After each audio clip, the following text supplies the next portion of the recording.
السلام عليكم ورحمة الله وبركاته. الحمد لله رب العالمين والعاقبة للمتقين والصلاة والسلام على نبينا محمد وعلى آله وصحبه أجمعين. أما بعد،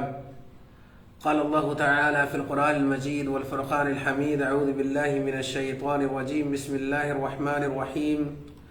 وإذا سألك عبادي عني فإني قريب أجيب دعوة الداعي إذا دعان فَلْيَسْتَجِيبُوا لِي وَلْيُؤْمِنُوا بِي لَعَلَّهُمْ يَرْشُدُونَ. محترم ناظرین، دینی و ملی بھائیوں، یہ رمضان المبارک کا مہینہ ہے۔ اللہ رب العالمین اس ماہ مبارک میں اپنی بہت ساری نعمتوں کو اپنے بندوں پر نچھاور کرتا ہے۔ یہ مہینہ خیر و برکت کا مہینہ ہوتا ہے۔ ایک بندے مومن کو اس مہینے کے حوالے سے بہت زیادہ متنبہ رہنا چاہیے، اس کے ایک ایک پل اور لمحوں سے فائدہ اٹھانے کی کوشش ہونی چاہیے۔ اس ماہ مبارک میں خاص طور سے دعاؤں کا اہتمام ہونا چاہیے۔ آج کے درس میں انشاءاللہ تعالی دعا کی اہمیت و فضیلت اور پھر دعا کے آداب کیا ہیں، اس کے حوالے سے انشاءاللہ تعالی گفتگو کی جائے گی۔ اللہ رب العالمین نے جس آیت کریمہ میں، جن آیات کے ذریعے سے اللہ رب العالمین نے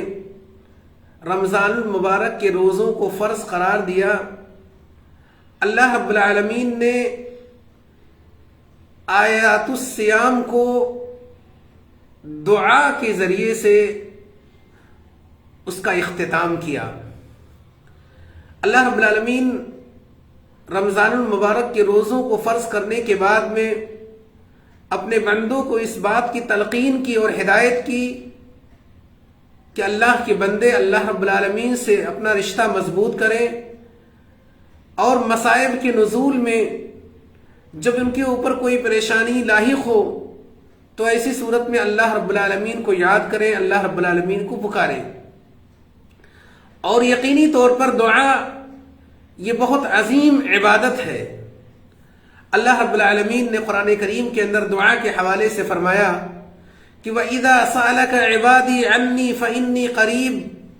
أُجِيبُ دَعْوَةَ الدَّاعِ إِذَا دَعَانِ فَلْيَسْتَجِيبُوا لِي وَلْيُؤْمِنُوا بِي لَعَلَّهُمْ يَرْشُدُونَ۔ اللہ رب العالمین اس آیت کریمہ میں فرماتے ہیں کہ وَإِذَا سَأَلَكَ عِبَادِي، کہ جب آپ سے اے جناب محمد رسول اللہ صلی اللہ علیہ وسلم، جب آپ سے میرے بندے میرے بارے میں سوال کریں، اللہ رب العالمین فرماتا ہے کہ جب میرا بندہ میرے بارے میں یعنی اللہ رب العالمین کے بارے میں سوال کرے کہ اللہ رب العالمین کس حد تک ہم سے قریب ہے، کیسے اللہ رب العالمین کو پکاروں، آپ کہہ دیجئے فَإِنِّي قَرِيب۔ اللہ رب العالمین فرماتے ہیں کہ میرے بندوں کو بتلا دیجئے فَإِنِّي قَرِيب، میں اپنے بندوں سے حد درجہ قریب ہوں۔ اور آگے اللہ رب العالمین وعدہ کرتے ہوئے فرمایا أُجِيبُ دَعْوَةَ الدَّاعِ إِذَا دَعَانِ، اور میں تمام پکارنے والوں کی پکار کا جواب دیتا ہوں۔ جب دعا کی جو شروط و ارکان ہیں، ان شروط و ارکان کی رعایت کرنے کے بعد انسان اللہ رب العالمین سے دعائیں کرتا ہے، اللہ رب العالمین اس کی دعاؤں کو قبول فرماتا ہے۔ آگے اللہ رب العالمین دعا کی ترغیب دلاتے ہوئے فرمایا فَلْيَسْتَجِيبُوا لِي، تو میرے بندوں کو چاہیے کہ مجھ سے دعا طلب کریں، مجھ سے مانگیں، وَلْيُؤْمِنُوا بِي، اور میرے اوپر ایمان رکھیں، لَعَلَّهُمْ يَرْشُدُونَ، شاید کہ ان کی رہنمائی کی جائے۔ اللہ رب العالمین نے اس آیت کریمہ میں وعدہ کر رہا ہے، اپنے بندوں سے وعدہ کر رہا ہے، اور ہم اور آپ جانتے ہیں کہ اللہ رب العالمین نعوذ باللہ وعدہ خلافی نہیں کر سکتا ہے۔ عرش والا وعدہ کر رہا ہے کہ میرا بندہ جب مجھے پکارتا ہے، دعا کے جو آداب ہیں، جو شروط و ارکان ہیں، اگر وہ چیزیں پائی جا رہی ہیں، اور اس کے بعد میں بندہ جب مجھے پکارتا ہے تو میں پکارنے والوں کی پکار کا جواب دیتا ہوں۔ آپ اس آیت کریمہ میں غور کیجئے، اللہ رب العالمین نے یہ نہیں کہا کہ جب میرے بندے دوسروں کے واسطے سے کسی نیک اور صالح آدمی کے پاس جا کر کے واسطہ لے کر کے وسیلہ کے ذریعے سے جو مجھے پکارے تب میں ان کی دعاؤں کو قبول کرتا ہوں. ایسا اللہ رب العالمین نے اس آیت کریمہ میں نہیں فرمایا، بلکہ یہاں غور کرنے کی بات ہے کہ اللہ رب العالمین نے ڈائریکٹ کہا اجیب دعوت الداعی اذا دعان، کہ میں ہر پکارنے والے کی پکار کا جواب دیتا ہوں. خود پکارو آپ، بجائے اس کے کہ ہم کسی نیک اور صالح آدمی کے پاس جائیں، کسی متدین شخص کے پاس جائیں، کسی پیر اور ولی کے پاس جا کر کے اس سے دعائیں کریں. افضل اور بہتر یہ ہے کہ انسان خود اللہ رب العالمین سے اپنا رشتہ ہموار کرے، اللہ رب العالمین کو ڈائریکٹ پکارے. اللہ رب العالمین نے اس آیت کریمہ میں یہ کہا ہے اجیب دعوت الداعی، میں ہر پکارنے والے کی پکار کا جواب دیتا ہوں، اس کو قبول کرتا ہوں. ہمیں دوسروں کے پاس جانے کی ضرورت نہیں ہے. اور اگر ہم نے اس دعا کو اللہ کے علاوہ دوسروں کی طرف پھیر دیا، ایسے لوگوں سے دعاؤں کو طلب کیا جو اس دنیا سے وفات پا چکے ہیں، دنیا سے جا چکے ہیں. صحیح بات ہے کہ شریعت اسلامیہ نے نیک اور صالح آدمی سے اس کی زندگی میں دعا طلب کرنے کو جائز قرار دیا ہے، لیکن موت کے بعد ان سے دعائیں طلب کرنا، ان سے اپنی فریادیں رکھنا یہ جائز نہیں ہے. اور صرف جواز کی حد تک مسئلہ نہیں ہے، بلکہ آپ توحید سے نکل کر کے شرک میں داخل ہو جاتے ہیں. اگر ان قبر میں مدفون اشخاص کو، قبر میں مدفون اولیاء کو اور صلحاء کو اگر آپ مشکل کشا مان لیتے ہیں تو ایسی صورت میں آپ شرک کے دائرے میں پہنچ جاتے ہیں، شرک میں داخل ہو جاتے ہیں، جس کو اللہ رب العالمین کبھی معاف نہیں کرتا ہے.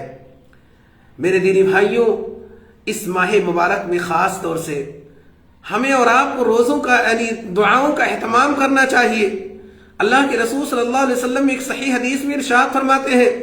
کہ ثلاثۃ لا ترد دعوتهم، کہ 3 قسم کے لوگ ایسے ہیں جن کی دعائیں رد نہیں کی جاتی ہیں، اللہ رب العالمین ان کی دعاؤں کو قبول کرتا ہے. پہلے شخص کا ذکر کرتے ہوئے اللہ کے رسول صلی اللہ علیہ وسلم نے فرمایا الامام العادل، عادل امام، عادل قائد، عادل رہنما.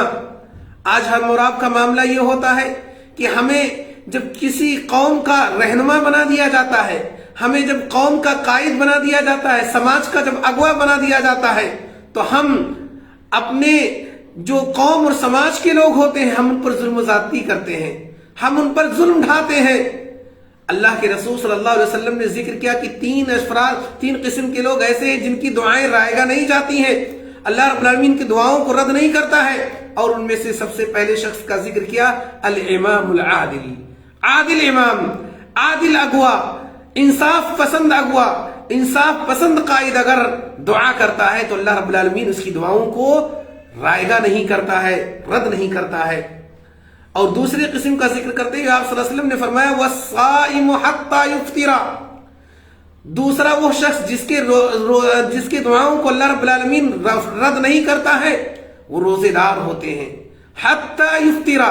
روزے دار دن کے کسی بھی حصے میں جب تک وہ دعا کرتا ہے اللہ رب العالمین اس کی دعاؤں کو قبول کرتا ہے. آپ صلی اللہ علیہ وسلم نے فرمایا اور روزے دار کی دعا یہاں تک کہ وہ افطار نہ کر لے، یعنی طلوع فجر سے لے کر کے غروب آفتاب تک اگر کوئی بھی روزے دار اللہ رب العالمین سے دعائیں کرتا ہے، اپنی پریشانیوں کو اللہ رب العالمین کے حوالے کرتا ہے، اپنی مصیبتوں میں اللہ رب العالمین کو سہارا بناتا ہے، تو یقین مانیے اللہ کے رسول صلی اللہ علیہ وسلم فرماتے ہیں کہ اللہ رب العالمین ان کی دعاؤں کو رائگاں نہیں کرتا ہے، رد نہیں کرتا ہے. اور اس کے بعد میں تیسرے شخص کا ذکر کرتے ہوئے آپ صلی اللہ علیہ وسلم نے فرمایا ودعوت المظلوم، مظلوم آدمی کی دعا، اس کی بد دعا کبھی رائگاں نہیں جاتی ہے، رفض نہیں کی جاتی ہے، رد نہیں کی جاتی ہے. اگر آپ نے کسی پر ظلم کیا ہے، اگر اس مظلوم آدمی نے آپ کے لیے بد دعا کر دی تو ایسی صورت میں یقین مانیے وہ دعا، اس کی بد دعا برباد نہیں ہوتی ہے، رد نہیں کی جاتی ہے، اللہ رب العالمین اس کو قبول کرتا ہے. میرے دینی بھائیوں، اللہ کے رسول صلی اللہ علیہ وسلم نے اس حدیث میں ذکر کیے ہیں کہ روزے دار کی دعا اللہ رب العالمین رائگاں نہیں کرتا ہے، اللہ رب العالمین اس کو ضرور بضرور قبول کرتا ہے. اللہ کے رسول اللہ رب العالمین نے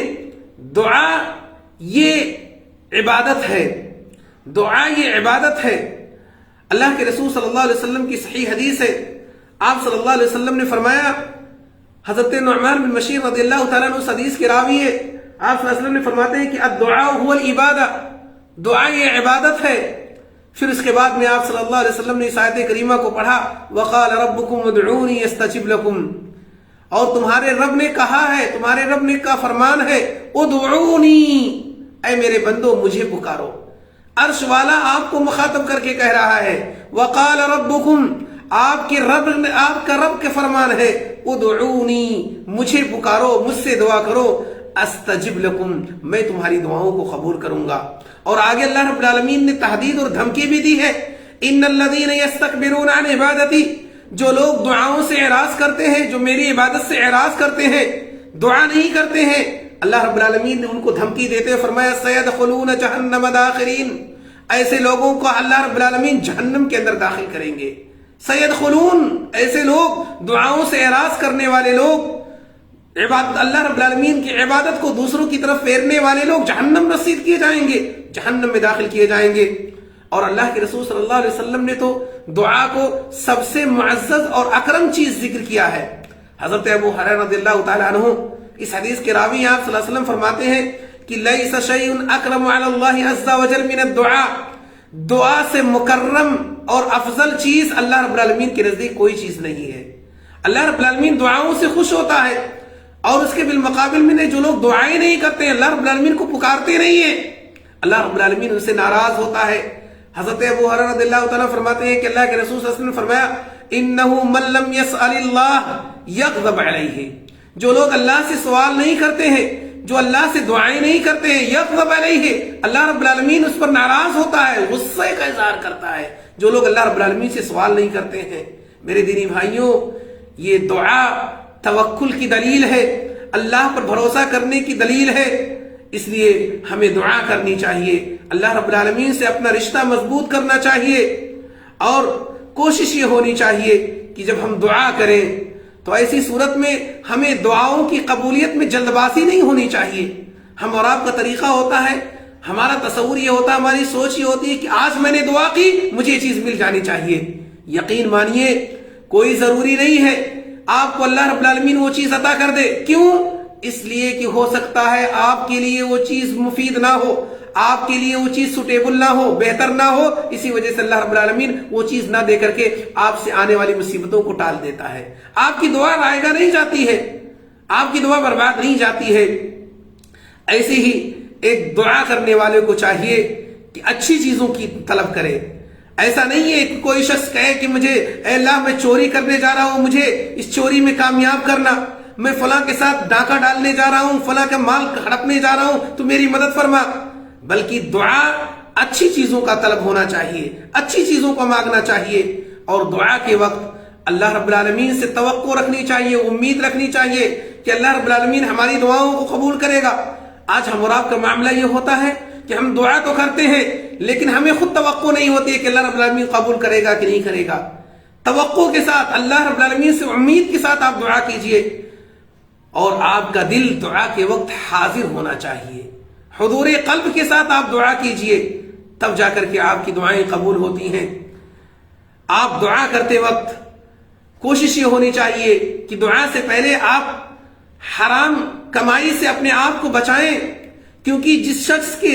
خون میں حرام کمائی ہوتی ہے اللہ رب العالمین اس کی دعاؤں کو قبول نہیں کرتا ہے۔ اللہ کے رسول صلی اللہ علیہ وسلم نے ایک حدیث میں فرمایا کہ ان اللہ طیب لا يقبل الا طیبا،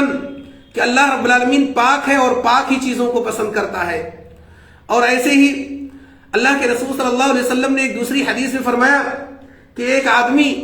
دور دراز کا سفر کر کے آتا ہے اور اللہ رب العالمین سے دعائیں طلب کرتا ہے، کہتا ہے یا رب یا رب ومطعمه حرام ومشربه حرام وملبسه حرام وغذي بالحرام فأنا يستجاب لذلك۔ اللہ کے رسول صلی اللہ علیہ وسلم اس حدیث میں فرماتے ہیں کہ انسان دعا کرتا ہے جبکہ اس کا کھانا حرام ہے، اس کا پینا حرام ہے، اس کا کپڑے، اس کے جسم پر جو کپڑا ہے وہ حرام کمائی سے ہے، اس کے یعنی خون میں، اس کے رگوں میں جو خون دوڑ رہا ہے وہ حرام غذا کے ذریعے سے تیار کیا گیا ہے۔ اللہ کے رسول صلی اللہ علیہ وسلم فرماتے ہیں جب آپ کا سارا کپڑا حرام کا ہے، آپ حرام کمائی سے آپ کی پرورش ہوئی ہے، فَأَنَّا يُسْتَجَابُ لِذَلِكَ، تو کیسے اللہ رب العالمین آپ کی دعاؤں کو قبول کرے؟ تو ہم اور آپ کی جو دعائیں قبول نہیں ہوتی ہیں تو اس میں ایک سبب یہ بھی ہوتا ہے کہ ہم حرام کمائی سے اجتناب نہیں کرتے ہیں۔ اللہ کے رسول صلی اللہ علیہ وسلم نے ذکر کیا ہے فَأَنَّا يُسْتَجَابُ لِذَلِكَ، اللہ رب العالمین آپ کی دعاؤں کو کیسے قبول کرے؟ ایسے ہی دعا کے وقت آپ کی کوشش ہونی چاہیے کہ آپ دعا کرنے سے پہلے باوضو ہو جائیں، وضو کر کے دعا کریں اور قبلہ رخ ہو جائیں، کیونکہ اللہ کے رسول صلی اللہ علیہ وسلم بدر کے دن جب آپ صلی اللہ علیہ وسلم مشرکین کی تعداد 1000 تھی اور صحابہ کرام کی تعداد تقریباً 313 تھی، اس وقت اللہ کے رسول صلی اللہ علیہ وسلم نے بدر کے میدان میں جب دعا کی تھی تو حدیثوں میں آتا ہے کہ فاستقبل نبی اللہ کے رسول صلی اللہ علیہ وسلم نے سب سے پہلے قبلے کا استقبال کیا، قبلے کی طرف رخ کیا، اور اس کے بعد میں ثم مد یدیہ، پھر آپ صلی اللہ علیہ وسلم نے اپنے ہاتھوں کو پھیلایا، پھر آپ نے دعائیں کی۔ تو یہ دعا کے آداب میں سے ہے کہ آپ باوضو ہو کر کے دعا کیجئے اور قبلہ رخ ہو کر کے دعا کیجئے، یہ دعا کا طریقہ بتلایا گیا ہے۔ ایسے ہی دعا کے آداب میں سے یہ ہوتے ہیں کہ آپ دعا شروع کرنے سے پہلے، آپ اپنی حاجات طلب کرنے سے پہلے اللہ رب العالمین کی سب سے پہلے حمد و ثنا بیان کیجئے، اللہ کی پاکی بیان کیجئے، اللہ رب العالمین کی حمد و ثنا بیان کیجئے، اور پھر اللہ کے رسول صلی اللہ علیہ وسلم پر درود بھیجئے۔ پھر آپ کو جو طلب کرنا ہے، جو مانگنا ہے، آپ اللہ رب العالمین سے مانگیے۔ یہ دعا کے آداب میں سے ہے۔ اللہ رب العالمین کی حمد و ثنا بیان کیجئے، الحمدللہ رب العالمین الرحمن الرحیم، اللہم صلی علی محمد وعلی آل محمد۔ حمد و ثنا کے بعد دعا، پھر اس کے بعد میں اپنی ضرورت آپ اللہ رب العالمین سے طلب کیجئے، کیونکہ اللہ کے رسول صلی اللہ علیہ وسلم، اللہ کے رسول ہمارے لیے سورہ فاتحہ واضح دلیل ہے۔ سورہ فاتحہ میں دعا کا طریقہ سکھلایا گیا ہے۔ اب دیکھ لیجیے سورہ فاتحہ کی شروعات کس طرح سے ہو رہی ہے، الحمدللہ رب العالمین الرحمن الرحیم مالک یوم الدین ایاک نعبد و ایاک نستعین اہدنا الصراط المستقیم۔ اس سے پہلے ساری چیزیں یہ دعائے ثنا ہے، اللہ رب العالمین کی حمد و ثنا بیان کی جا رہی ہے، اللہ رب العالمین کے اسماء و صفات کے ذریعے سے مدد طلب کی جا رہی ہے۔ پھر اس کے بعد میں اصل حاجت یہ ہے اہدنا الصراط المستقیم، اے اللہ مجھے صراط المستقیم کی ہدایت دے دے۔ ایسے ہی ایک بندے کو چاہیے کہ اللہ رب العالمین کے اسماء حسنہ کے ذریعے سے، اللہ رب العالمین کے ناموں کے ذریعے سے آپ دعا کیجئے۔ آپ کہیے کہ اللہ تو غفور الرحیم ہے اس لیے مجھے بخش دے، اے اللہ تو مجیب ہے اس لیے تو میری دعاؤں کو قبول فرما، اے اللہ تو رحیم ہے اس لیے تو مجھ پر رحم فرما۔ یہ دعا کے آداب میں سے ہوتے ہیں کہ اللہ رب العالمین کے جو اسماء حسنہ ہے، جو نام ہے، ان ناموں کا سہارا لے کر کے آپ دعائیں کیجئے، اللہ رب العالمین آپ کی دعاؤں کو قبول کرے گا۔ اور دعا کرتے وقت آپ ہاتھ اٹھا کر کے دعا کیجئے کہ اس کے اندر تواضع انکساری ہوتی ہے، تواضع خاکساری ہوتی ہے۔ اس کے اندر آپ دعا کرتے وقت اللہ رب العالمین سے ہاتھ پھیلا کر کے دعا کیجئے، اللہ رب العالمین آپ کی دعاؤں کو قبول کرے گا۔ اللہ کے رسول صلی اللہ علیہ وسلم ذکر کیے ہیں کہ آپ کی دعا کبھی رائگاں نہیں جاتی ہے، یا تو اللہ رب العالمین آپ کو بعینہ ہی وہی چیز عطا کر دیتا ہے، اگر وہ چیز نہیں عطا کرتا ہے تو اس کے بدلے میں آپ سے مصیبتیں ٹل جاتی ہیں، اگر مصیبتیں نہیں ٹلتی ہیں تو ایسی صورت میں آپ پر، آپ کے نام اعمال میں نیکی لکھ دی جاتی ہے، ثواب لکھ دیا جاتا ہے، آپ کا تو ہر حال میں فائدہ ہی فائدہ ہوا، چاہے آپ نے جس چیز کو مانگا وہ چیز مل جائے، یا